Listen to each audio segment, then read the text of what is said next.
Welcome back ناظرین۔ شاہ صاحب، قرآن مجید فرقان حمید کے نزول کا مقصد کیا تھا؟ دیکھیں جی، قرآن کریم برہان رشید یہ اللہ تعالیٰ کا کلام ہے، اور اللہ خالق و مالک کائنات نے انسان کی تخلیق کا مقصد بتایا ہے۔ بے شک۔ اور وہ مقصد کیا ہے کہ وما خلقت الجن والانس الا لیعبدون، کہ ہم نے انسان اور جنات کو صرف اپنی عبادت کے لیے پیدا کیا، اپنی بندگی کے لیے پیدا کیا۔ بے شک۔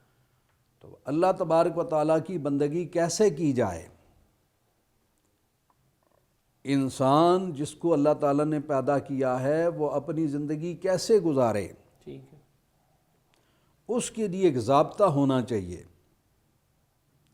اور یہ رب تعالیٰ کے ذمہ کرم پر ہونا چاہیے، اس لیے کہ اللہ تعالیٰ نے جب اپنے بندے کو پیدا کیا ہے تو یہ اسی کے ذمہ کرم پر ہے کہ وہ بتائے اس کو بے شک، کہ تو نے شب و روز کیسے گزارنے ہیں، تو نے زندگی کیسے گزارنی ہے، تیری زندگی کیسے گزرے گی، تو اس کے لیے ایک ضابطہ ہونا چاہیے۔ قرآن کریم کا بنیادی مقصد جو ہے وہ ضابطہ حیات انسانی، بے شک، انسانیت کے لیے رشد و ہدایت کا سبب اور ذریعہ۔ اللہ تبارک و تعالی جل مجدہ الکریم نے جا بجا قرآن میں خود اس کا یہ مقصد بیان فرمایا کہ اللہ تبارک و تعالی جل مجدہ الکریم کے نافرمانوں کے لیے ان کو وعیدیں سنا کر اور فرما برداروں کو بشارتیں سنا کر کے رغبت دلانا اور انہیں زندگی گزارنے کے لیے ایک ضابطہ دینا قرآن کا یہ بنیادی مقصد تھا۔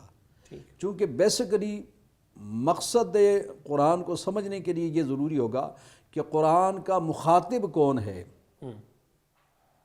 تو قرآن کا مخاطب انسان ہے۔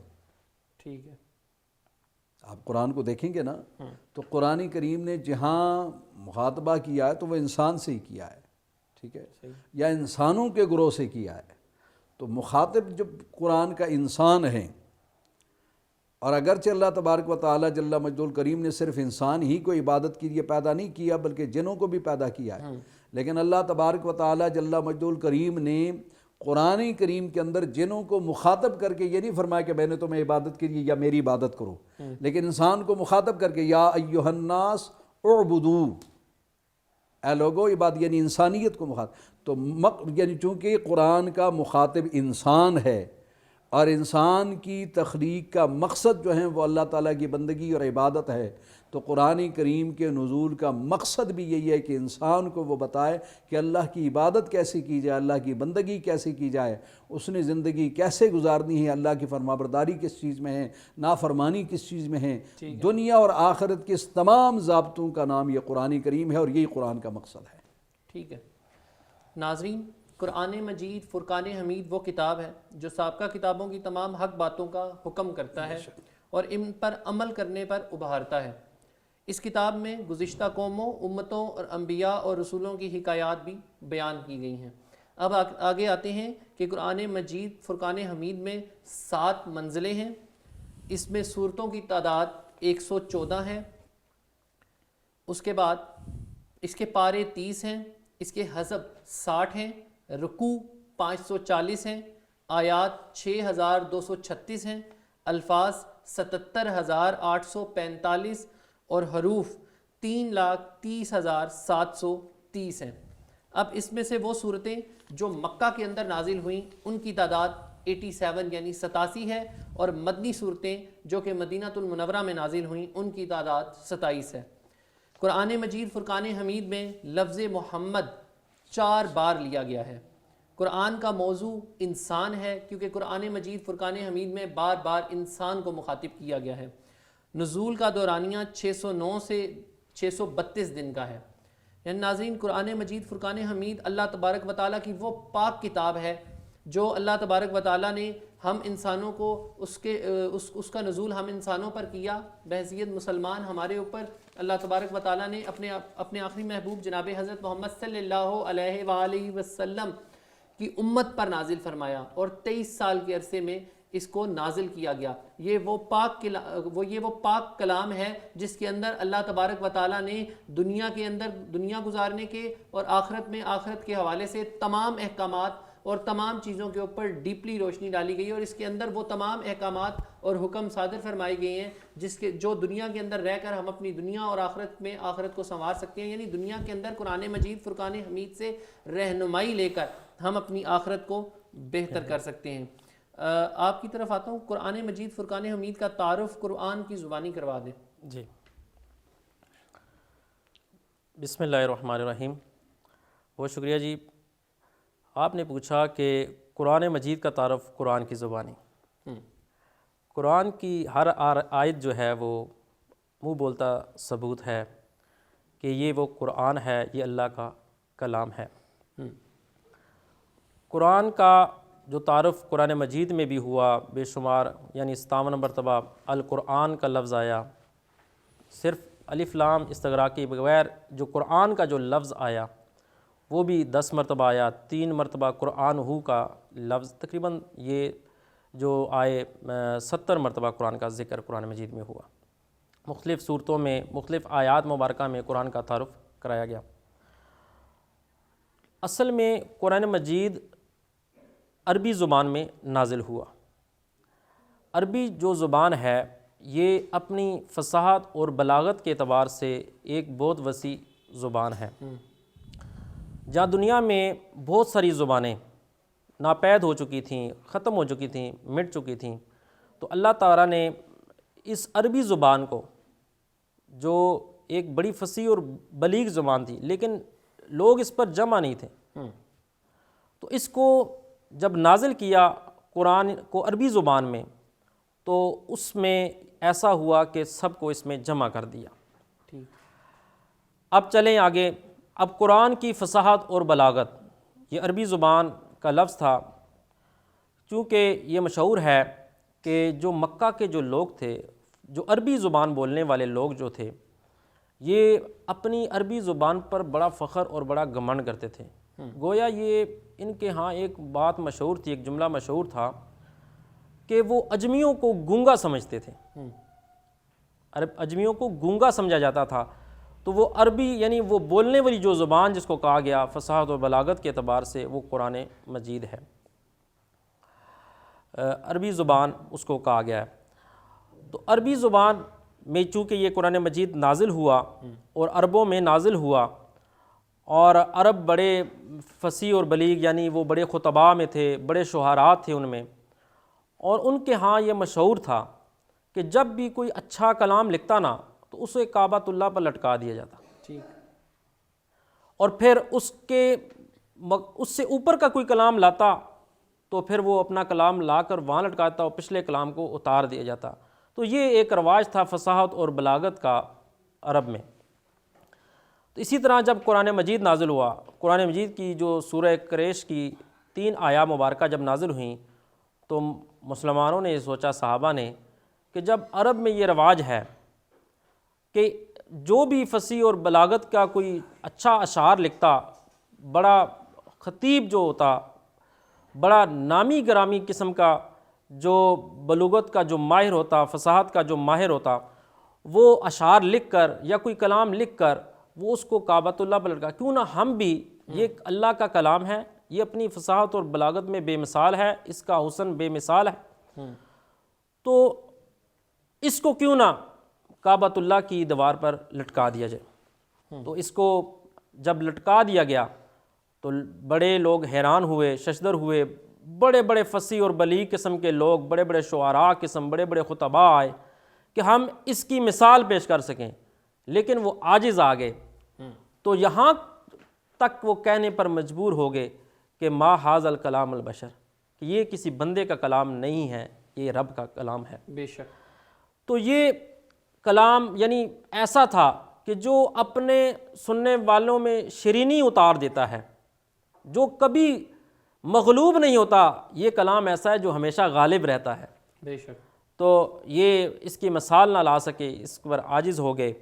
تو اس کے بعد یعنی یہ عرب میں قرآن مجید کی جو اہمیت ہے اس کا اندازہ ہوا، قرآن مجید کی کیا اہمیت ہے. خلیفہ مامون رشید وہ اس نے بڑے بڑے خطیبوں کی مجلس منعقد کی، ادیبوں کی. اس مجلس میں ایک اسرائیلی بھی آیا ہوا تھا جس نے بڑے خوبصورت لباس پہنا ہوا، بڑا اس کا چہرہ باحسن تھا اور بڑا سج دھج کر آیا ہوا تھا، خوشبو لگی ہوئی تھی. تو آیا اور اس نے بڑی فصاحت اور بلاغت کے ساتھ اس نے گفتگو کی، بڑی ادیبانہ گفتگو کی. تو جب وہ جانے لگا تو مامون رشید نے اس کو بلوایا، کہا کہ تم اسرائیلی ہو؟ کہا ہاں. کہا اگر تم مسلمان ہو جاؤ تو میں تمہیں بڑی مراد دوں گا. خلیفہ مامون رشید نے کہا کہ میں تمہیں بہت مراد دوں گا. اس نے کہا میں اس پر غور کروں گا. بہرحال وہ چلا گیا. 1 سال بعد وہ پھر آیا تو اس نے پھر وہ جب بیان کیا تو اس کی بیان سے یہ لگا مامون رشید کو کہ یہ مسلمان ہو چکا ہے.